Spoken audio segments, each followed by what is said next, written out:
صلی اللہ علیہ وسلم انا والساعۃ کہاتین اللہم صلی علی سیدنا مولانا محمد وعلی آل سیدنا و مولانا محمد وبارک وسلم وصلی علیہ۔ ذی وقار حضرات علماء کرام، بالخصوص عالمی مجلس تحفظ ختم نبوت ضلع ہری پور کے امیر محترم ناظم اعلیٰ، تمام رفقا اور تمام مذہبی، سیاسی، ملی اور تمام معاشرے کے ساتھ تعلق رکھنے والی تمام تنظیموں اور گروپوں کے سربراہان، نمائندگان، تشریف لانے والے معزز و محترم، عقیدہ ختم نبوت کے ساتھ قلبی لگاؤ اور محبت رکھنے والے مسلمان بھائیوں، بزرگوں، نوجوان ساتھیوں، میرے استادوں کا جملہ ہے، خطیب وہ ہوتا ہے جو گھنٹے کی بات کو 10 منٹوں میں سمیٹ سکے اور 10 منٹوں کی بات کو گھنٹے میں پھیلا سکے۔ ہمیں یہ گر استادوں نے سکھایا ہے، اس لیے میں درخواست کروں گا، مجھ سے بہت بہتر ہمارے اکابر نے اپنے اپنے انداز میں بہت قیمتی باتیں ارشاد فرما دی ہیں۔ میں اگر آج کی اپنی اس بات کو تفصیل اور تشریح سے ہٹا کر متن کے اوپر لے آؤں تو ہمارے ساتھی ناراض نہیں ہوں گے انشاءاللہ۔ آج اگر متن ہو جائے انشاءاللہ تشریح اور تفصیل کسی اور موقع پہ ہو جائے۔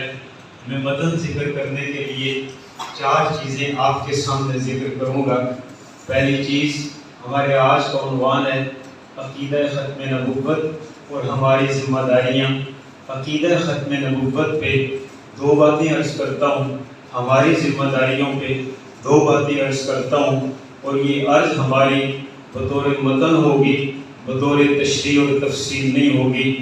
دن ایسا ہے جس دن پہ بہت کچھ کہا جا سکتا ہے، صدی سے زیادہ کے اوپر یہ تحریک محیط ہے، اور اکابر کی قربانیاں شب و روز کی، ان کو خراج تحسین پیش کرتے ہیں۔ رب ذوالجلال ان کی تربتوں پہ کروڑا رحمتیں نازل فرمائے۔ پوری امت کی طرف سے ہمارے پیارے آقا کو اللہ تعالیٰ سلام عقیدت پہنچا کر ہم سب کو سرخرو فرمائے۔ عقیدہ ختم نبوت کیا ہے؟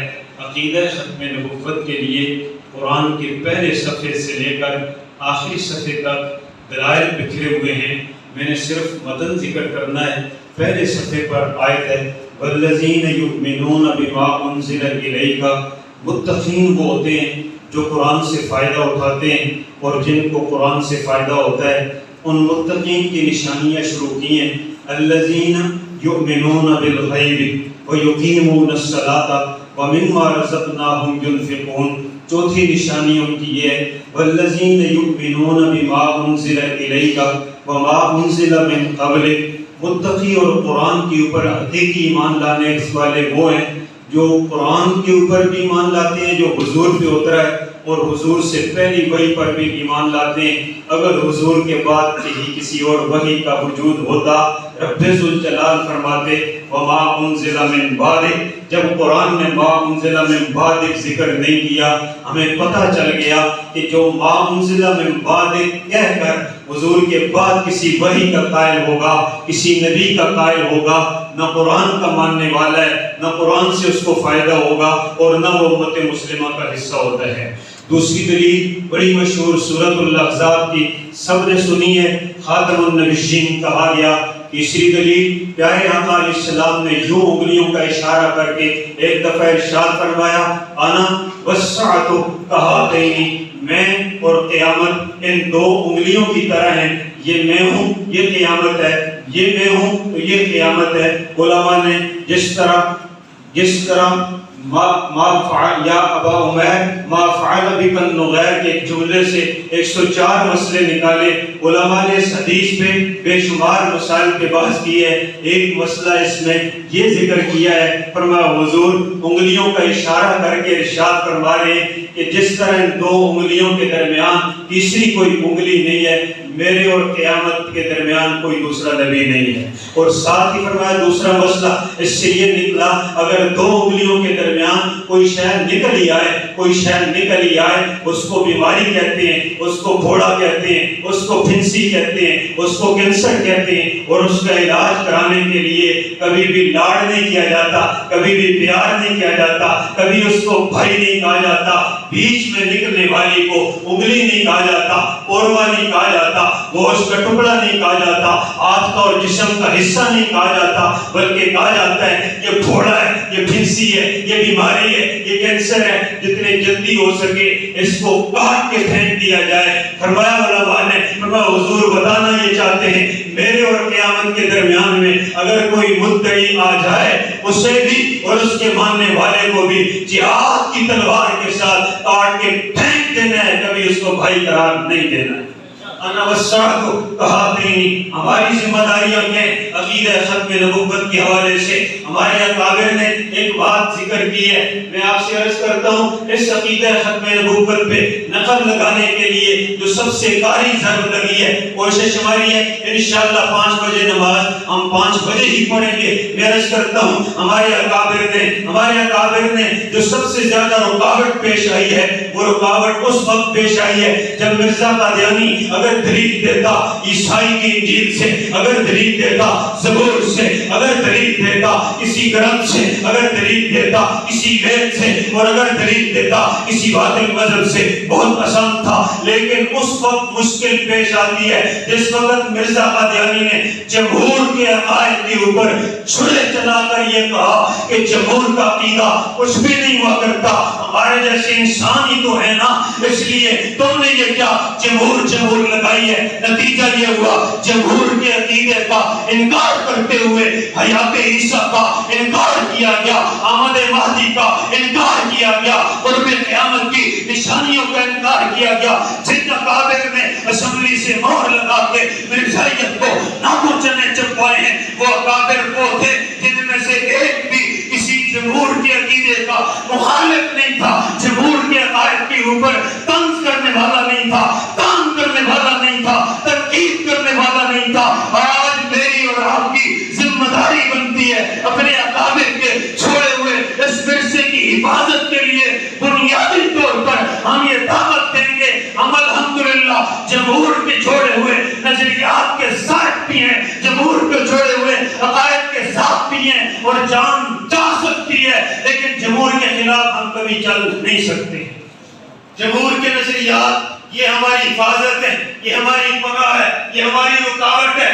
جب چھوڑیں گے, میں نے موٹی سی مثال دے دی ہے کہ حضور نے کتنی حدیثوں میں ارشاد فرمایا حضرت عیسیٰ آئیں گے, لیکن جمہور کے عقیدے پہ کتنے لوگوں نے طنز کر کے کہا وہ عیسیٰ زندہ نہیں ہے, لوگوں کا بنایا ہوا عقیدہ ہے. لیکن مجھے آپ بتائیے, ہم جن اکابر کے ماننے والے ہیں, مجھے بتائیے ہم منشد کا شذ فی النار کسی ایک محقق کے پیچھے چلنے والے ہیں یا جمہور امت کے پیچھے چلنے والے ہیں؟ ذرا سارے بولیں گے, لطف آئے گا. ہم کسی ایک محقق کی اس تحقیق کو ہم رد کرتے ہیں جو امت کے جمہور کے خلاف ہو, امت کے جمہور کے مزاج کے خلاف ہو. اسی نے مرزائیت کو رستہ دیا, اسی نے مختلف غلط قسم کے نظریات کو رستہ دیا, اسی نے دیوار توڑی ہے. ہم یہ دیوار توڑنے کی اجازت دے سکتے نہیں ہیں.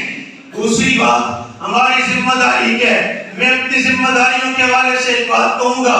حضور کے بعد کوئی نبی اس لیے نہیں ہے کہ نبی کی ضرورت بہت بڑی ہماری دلیل ہے کہ نبی کی ضرورت نہیں ہے. لیکن اگر کوئی آدمی دلیل دیتا ہے, کہتا ہے کہ نبی والا اخلاق دکھاؤ کہاں ہے, نبی والا چہرہ دکھاؤ کہاں ہے, نبی والی نماز دکھاؤ, اس پر کامیاں نے اس نے کہا ہمارے اقتدار پہ سورج غروب نہیں ہوتا, چیلنج کیا تھا ہم جھوٹا نبی لا کر مسلم نبی والا کرتا غائب کر دیں گے, نبی والی داڑھی غائب کر دیں گے, نبی والی نماز غائب کر دیں گے, پیغمبر کا روزہ حج زکات غائب کر دیں گے, پیغمبر کا دین غائب کر دیں گے. اکابر نے جہاں ختم نبوت کا دفاع کیا, مجھے بتائیے حضور کی تہذیب اور سنت کا بھی دفاع کیا یا نہیں کیا ہے؟ اور یہ دفاع کر کے یہ دلیل دی ہے, یہ ثبوت دیا ہے کہ جب تک حضور کا دین باقی ہے کسی نبی کی ضرورت. اب ہم نے کیا کرنا ہے, تو ضروری بات ہے ختم نبوت والے اگر میرے ساتھ تائید کریں تو میں کہوں ہماری اس وقت سب سے بڑی ذمہ داری ہے ہم معاشرے میں تعلیمی مجلس کے پیچھے ملک کی ساری خانقاہیں موجود ہیں، پونیا شریف ہمارے پیچھے ہے، دارالسلام ہمارے پیچھے ہے، مظفر آباد غرناطہ ہمارے پیچھے ہے، اکابر کی خانقاہیں، اکابر کے مدارس، اکابر کی ساری دینی تنظیمیں جب ہمارے پیچھے ہیں تو اس مجمع کو جو ختم نبوت کا عقیدہ رکھنے والا ہے اس کو خانقاہوں کے ساتھ جوڑنا ہے، اس کو تبلیغ کے ساتھ جوڑنا ہے، اس کو بزرگوں کے ساتھ جوڑنا ہے، تاکہ پیغمبر کی سیرت بھی آ جائے، سنت بھی آ جائے، اور کوئی یہ نہ کہہ سکے کہ سنت مٹ گئی ہے، نئے دینے کی ضرورت ہے۔ ہم اپنے کردار سے بتائیں گے کہ پیغمبر کی سنت قیامت کی صبح تک زندہ رہے گی انشاءاللہ۔ انشاءاللہ سارے کوشش کریں گے اپنے اکابر کے ہاتھوں میں ہاتھ دے کے ہم اپنی تربیت کرائیں گے، بیماریاں دور کریں گے۔ جب ہم نے یہ کر لیا، ہم نے کردار پیدا کر دیا، ہم نے اس کردار کو آگے پھیلانا ہے۔ اپنے بزرگوں کی موجودگی ہے، کوئی پتہ نہیں، ابھی حضرت خواجہ صاحب کے سب سے چھوٹے بیٹے فوت ہو گئے، سب سے چھوٹے بیٹے فوت ہو گئے، پتہ نہیں اکابر کب چلے جائیں۔ ان اکابر کو غنیمت سمجھتے ہوئے جب ہم نے تاریخ پڑھنی، آخری بات کہتا ہوں اور جو بہت ضروری ہے، 1 منٹ رہ گیا ہے، ہم 5 بجے بات ختم کرتے ہیں۔ آخری بات کہنے لگا ہوں، میں کہتا ہوں سارے جتنے ساتھی آئے سب نے کہا ہم ختم نبوت کا کام کریں گے، ہم ختم نبوت کا کام کریں گے۔ بڑی بات ہے، آپ جوڑ کے میں کہوں گا یہ بہت تحلیل ہے، یہ بہت بڑی تحلیل ہے۔ ہم ختم نبوت کا کام نہیں کریں گے کبھی بھی، اس لیے ختم نبوت کا کام کیا نہیں جاتا، خدا خود لے لیا کرتا ہے، خدا خود لے لیا کرتا ہے، برگزیدہ لوگوں سے لیا کرتا ہے۔ میں نے آپ سے یہی کہنا ہے، ہم نے ختم نبوت کے تحریک کو پڑھنا ہے، ہم نے اکابر کے کردار کو پڑھنا ہے، اور پھر دعویٰ نہیں کرنا ہم یہ کریں گے، ہم یہ کریں گے۔ ہم نے دعا کرنی ہے، دعوے کی جگہ کیا کرنی ہے؟ دعا کرنی ہے۔ یا اللہ جن بزرگوں کو تو نے اس کام کے لیے استعمال کیا ان کے نقش قدم پہ ہمیں بھی استعمال فرما لے۔ وآخر دعوانا